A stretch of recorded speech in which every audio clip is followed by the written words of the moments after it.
Welcome to RN99 news. Mancherial జిల్లా బెల్లంపల్లి పట్టణంలోని పోచమ్మ ఆలయంలో ఆషాఢ మాసం సందర్భంగా భక్తులు ఘనంగా బోనాలు సమర్పించారు. ఆదివారం కావడంతో డప్పు చప్పుల మధ్య మహిళలు బోనాలతో ఊరేగింపుగా ఆలయం వద్దకు చేరుకున్నారు. అమ్మవారి ఆలయ పరిసరాల్లో బోనాలు వండి బోనాలతో ప్రదక్షిణాలు చేసి అమ్మవారికి నైవేద్యం సమర్పించారు. పోచమ్మ తల్లికి కోళ్లు మేకలు బలిచ్చి తమ మొక్కులు చెల్లించుకున్నారు.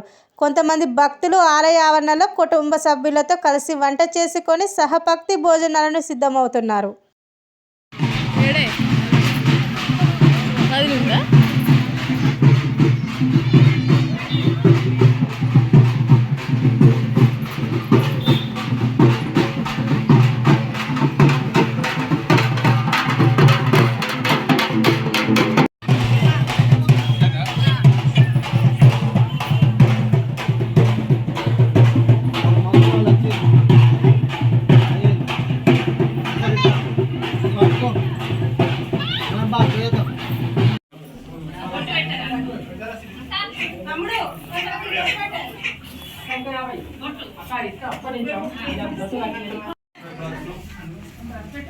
Yellow colour border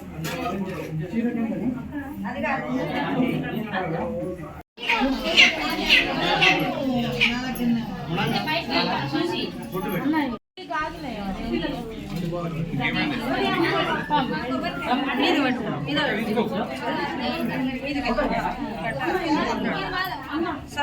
Nani